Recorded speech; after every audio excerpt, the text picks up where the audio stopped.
ایک روزہ رمضان کا کبھی سوچا رمضان کا مطلب کیا ہے؟ رمضان کو رمضان کیوں کہتے ہیں؟ اللہ نے 11 مہینوں کے نام عربوں سے رکھوائے اور روزے کے مہینے کا نام خود رکھا قرآن میں، شہر رمضان الذی انزل فیہ القرآن۔ محرم، صفر، ربیع الاول، ربیع الثانی، جمادی الاولی، جمادی الثانی، رجب، شعبان، شوال، قاعدہ، ذوالحج، یہ عربوں نے نام رکھا اور رمضان پہلے سے رکھا جا چکا تھا، عربوں سے رکھوایا۔ رمضان کے لفظ اور روزے میں کیا جوڑ ہے؟ رمضان کہتے ہیں جل جانا، جل جانا، جل جانا۔ تو اس کو روزے کے ساتھ کیا مناسبت ہے کہ جب کوئی مرد عورت روزہ رکھتا ہے یا رکھتی ہے تو پچھلے 330 دن کے گناہ، آج روزہ رکھا، پٹی تیار ہو گئی، گناہ ڈال کے جلاؤ، دوسرے دن اور گناہ جلاؤ، تیسرے دن اور گناہ، چوتھے دن اور، 30ویں دن سارے گناہوں کو اللہ تعالیٰ جلا کے، راکھ کر کے، ایمان والے مرد عورت کو پاک کر کے، صاف کر کے، آخری رات کہتا ہے جاؤ بخشے بخشائے چلے جاؤ، جاؤ بخشے بخشائے چلے جاؤ۔ تو میرا نبی تو 2 کھجور پہ روزہ رکھتے تھے۔ اور ایک بڑا خوبصورت واقعہ ہے رمضان کا، کہیں سے بکرے کی سری پکی ہوئی آ گئی تو اب بڑے شوق سے کھا رہے تھے، اور ساتھ ارباز بن ساریہ بھی تھے، حضرت علی بھی تھے اور حضرت مقداد بھی تھے، 3-4 آدمی سری کھا رہے تھے۔ بلال رضی اللہ عنہ آئے کہ یا رسول اللہ، سحری کا ٹائم ختم ہو گیا ہے، میں اذان دینے جا رہا ہوں، آپ کھانا پینا بند فرما دیں۔ اب میں کہا ٹھیک ہے، وہ باہر چلے گئے، اذان دینے لگے، پھر خیال آیا میں دیکھ لوں کہ آپ نے کھانا چھوڑا کہ نہیں چھوڑا۔ واپس آئے تو آپ کھا رہے تھے۔ میں کہا یا رسول اللہ واللہ لقد اصبحت، اللہ کی قسم صبح ہو گئی۔ آپ نے ہاتھ پیچھے کر لیا، کہا ارے بلال، نہیں ہوئی تھی، نہیں ہوئی تھی، تیرے قسم کھانے پر اللہ نے پہلے نکال دیا اس کو کہ تیری قسم جھوٹی نہ پڑے۔ حضرت علی نے فرمایا اگر بلال قسم نہ اٹھاتے تو جب تک میرے نبی کھاتے رہتے اللہ صبح کو پیچھے ہٹاتے جاتے۔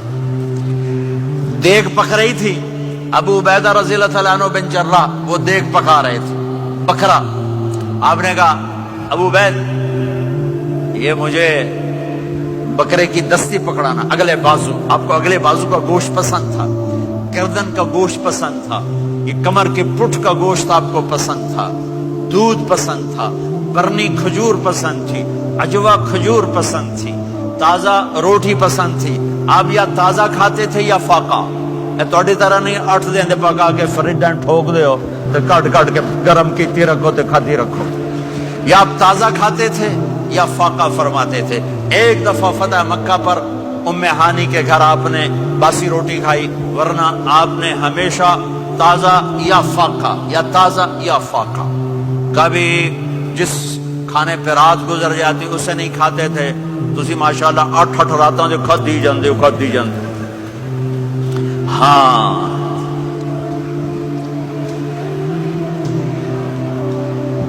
تو کہنے لگے عبید یہ دستی پکڑانا، تو انہوں نے ایسے بکرے کا بازو نکال کے پورا آپ نے یوں پکڑا، نوچ کے پھینکا، کہ دستی پکڑانا۔ انہوں نے یوں نکالا لوئی سے، آپ نے پکڑا، کھایا، کہا مجھے بکرے کا بازو دستی پکڑانا۔ کہا یا رسول اللہ بکرے کی 2 ہی ہوتی ہیں۔ آپ نے کہا تیرا بھلا ہو جائے، اگر تو میرے کہنے پہ ڈوئی ڈال دیتا، جب تک میں کہتے رہتا اللہ مجھے نکال کے کھلاتا رہتا، اللہ مجھے نکال کے کھلاتا رہتا۔ اللہ نے رمضان بھیجا ہوا ہے، رمضان آ رہا ہے، اللہ کی رحمتوں کا جنت کے دروازے کھل گئے، جہنم کے دروازے بند ہو گئے، ایک دوسرے کو معاف کر دو، روزے کی حفاظت کرو۔ آپ بہت سے بہن بھائی آئے بیٹھے ہو، لڑے ہوئے ہوگے، ناراض ہوگے، میاں بیوی لڑے ہوئے ہوں گے، بھائی بہنیں لڑی ہوں گی۔ رمضان آ رہا ہے، تیاری کرو، جیسے حج پر جانے سے پہلے معافیاں مانگتے ہو، رمضان سے پہلے بھی ایک دوسرے سے معافی مانگو، ایک دوسرے کو معاف کرو، ایک دوسرے کو درگزر کرو، خود جا کے معافی مانگ لو، اللہ آپ کا مقام اونچا کر دے گا، مرتبہ اونچا کر دے گا۔ آخری رات اللہ تعالیٰ فرماتے ہیں جاؤ، تمہارے رات کی قیام اور دن کے روزے کے بدلے تمہیں سب کو معاف کر دیا، مانگو۔ اور ایک رات اللہ نے شب قدر بنائی، جو 1000 راتوں کے برابر کر دی. وہ آج آپ کی تو راتیں بڑی چھوٹی ہیں, 5 راتیں جاگ لو, 3 گھنٹے دی بھی نہیں رات ہوندی, تو 5 راتیں جاگ لو, 21 23 25 27 29, ان میں سے ایک رات ضرور شب قدر ہوگی. ایک رات کا جاگنا 80 سال کی عبادت سے بڑھیا ہو جائے گا. صرف ایک رات کا جاگنا, ایک رات کا جاگنا. ایک شرط ہے, دل میں بغض نہ ہو, نفرت نہ ہو, حقارت نہ ہو, کسی مسلمان کو حقیر نہ جانو, بلکہ کسی انسان کو حقیر نہ جانو, تو آپ کی بندگی اللہ کی بارگاہ میں پہنچ کر آپ کے مقام کو اونچا کر دیں گی. تو عبادات میں ایک نماز ہے, پھر ایک روزہ ہے, پھر زکوٰۃ اور حج مالدار لوگوں کا فریضہ ہے, غریبوں کا نہیں ہے, متوسط طبقے کا نہیں ہے. تو عبادات کا جو نصاب ہے بڑا مختصر ہے. 5 نمازوں پہ کتنا وقت لگتا ہے؟ روزے سال کے بعد آتے ہیں, گنجائش ہے, بیمار و بعد میں رکھ لو, مریض. سب سے پہلے یہ سمجھ لیں کہ حضور نے فرمایا نماز میری آنکھوں کی ٹھنڈک ہے. یعنی ہم چونکہ کچھ باتیں بہت زیادہ سنتے ہیں تو اس کا ذائقہ نہیں محسوس کرتے. کبھی حدیث کے لفظوں پر غور کریں. فرمایا نماز میری آنکھوں کی ٹھنڈک ہے. یعنی کہتے ہیں نا آنکھیں ٹھنڈی ہو گئیں, تو حضور فرماتے ہیں جب تو سجدہ کرتا ہے نا میرے امتی, جب تو نماز پڑھتا ہے, رکوع قیام سجود کرتا ہے, تو تیرے نبی کی آنکھیں ٹھنڈی ہوتی. یہ کتنا بڑا رضا والا کام ہے نبی پاک صلی اللہ علیہ وسلم کی نماز پڑھنا.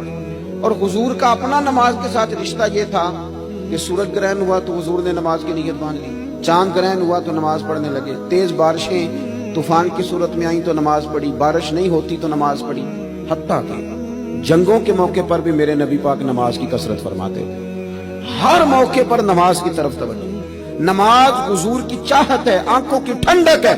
وہ کس طرح کا امتی ہے جو یہ نہ چاہے گا کہ میرے نبی کی آنکھیں ٹھنڈی ہوں. آپ نماز پڑھیں, نماز میں آپ مسلمان کوئی لاوارث ہے کہ ٹینشن لے. رب رسول کے ماننے والے بھی پریشان ہوا کرتے ہیں.